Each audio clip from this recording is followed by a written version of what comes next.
നടൻ ആസിഫ് അലിയെ സംഗീത സംവിധായകൻ രമേശ് നാരായണൻ അപമാനിച്ച സംഭവത്തിൽ രമേശ് നാരായണനെ വിമർശിച്ചും ആസിഫിനെ പിന്തുണച്ചും നിരവധി പേരാണ് രംഗത്തെത്തുന്നത്. ഈ വിഷയത്തിൽ ആദ്യ പ്രതികരണവുമായി എത്തിയിരിക്കുകയാണ് നടൻ ആസിഫ് അലി. അദ്ദേഹത്തിൻ്റെ വാക്കുകൾ ഇങ്ങനെ: തന്നോട് കാണിക്കുന്ന സ്നേഹം മറ്റൊരാളുടെ മേലുള്ള വെറുപ്പായി മാറരുത്. ഇത് വലിയ സംസാര വിഷയമായി മാറണമെന്നൊക്കെ ആഗ്രഹമുള്ള വ്യക്തിയല്ല ഞാൻ. എന്നാൽ ഇപ്പോൾ അദ്ദേഹം നേരിട്ടുകൊണ്ടിരിക്കുന്ന പ്രശ്നങ്ങളും വിമർശനങ്ങളും ഞാൻ കാണുന്നുണ്ട്. അതുകൊണ്ട് ഈ വിഷയത്തിൽ ഞാൻ ഇങ്ങനെ ഒരു പ്രതികരണം നടത്തുന്നത്.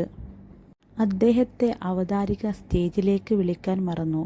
വിളിച്ചപ്പോൾ തന്നെ പേര് മാറിയാണ് വിളിച്ചത്. ആ സമയത്ത് എല്ലാ മനുഷ്യർക്കും ഉണ്ടാകുന്ന ഒരു ടെൻഷൻ അദ്ദേഹത്തിനും ഫീൽ ചെയ്തിട്ടുണ്ടാവും. കാലിന് ബുദ്ധിമുട്ടുണ്ടായിരുന്നതുകൊണ്ട് അദ്ദേഹത്തിന് സ്റ്റേജിലേക്ക് കയറാനും സാധിച്ചിരുന്നില്ല. അത്തരത്തിൽ ഒരുപാട് ബുദ്ധിമുട്ടിലായിരുന്നു അദ്ദേഹം. ആ ഒരു നിമിഷത്തിൽ എല്ലാ മനുഷ്യരും പെരുമാറുന്നത് പോലെയാണ് അദ്ദേഹവും പെരുമാറിയത്. അദ്ദേഹം ചെയ്ത കാര്യത്തിൽ എനിക്ക് ഒരു തരത്തിലുള്ള വിഷമവും പരിഭവവും ഉണ്ടായിട്ടില്ല. ആ സമയത്ത് അങ്ങനെ അദ്ദേഹം കാണിച്ചിട്ടുണ്ടെങ്കിൽ അത് അദ്ദേഹം നേരിട്ട് കൊണ്ടിരിക്കുന്ന പിരിമുറുക്കം കാരണമായിരിക്കാം.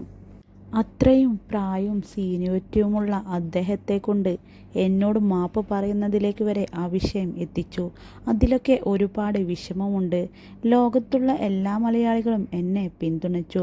അതിലെല്ലാം എനിക്ക് അഭിമാനവും സന്തോഷവുമുണ്ട്. എന്നാൽ അദ്ദേഹത്തിനൊരു ഹേറ്റ് ക്യാമ്പയിൻ ഉണ്ടാക്കാൻ പാടില്ല. മൊമൻറ്റോ കൊടുക്കാൻ എന്നെ വിളിച്ചു. ഞാൻ അത് കൊടുത്തു. പക്ഷേ അദ്ദേഹം അത് സ്വീകരിക്കാൻ ആഗ്രഹിച്ചത് ജയരാജ് സാറിൻ്റെ കയ്യിൽ നിന്നാണ്. അത് മനസ്സിലാക്കിയത് കൊണ്ടാണ് ഞാൻ പുറകിലേക്ക് പിന്മാറിയത്. അല്ലാതെ എനിക്ക് അതിനകത്ത് ഒരു രീതിയിലുള്ള വിഷമവും ഇല്ലെന്ന്. ഇന്നലെ രാത്രി ഫോൺ ഓൺ ചെയ്യുമ്പോൾ മോനെ പ്ലീസ് കോൾ ബാക്ക് എന്ന് പറഞ്ഞ് അദ്ദേഹത്തിൻ്റെ ഒരു മെസ്സേജ് കണ്ടു. ഇന്ന് രാവിലെ തന്നെ അദ്ദേഹത്തെ വിളിച്ചു. എൻ്റെ കോൾ പ്രതീക്ഷിച്ച് ഇരിക്കുന്നത് പോലെ തന്നെയാണ് അദ്ദേഹം കോൾ എടുത്തത്. എന്നെ ഒന്ന് കാണണം എന്ന് പറഞ്ഞു. പക്ഷേ അദ്ദേഹം തിരുവനന്തപുരം, ഞാൻ കൊച്ചിയിലുമായതിനാൽ അത് നടന്നില്ലെന്നും ആസിഫ് അലി പറയുന്നു.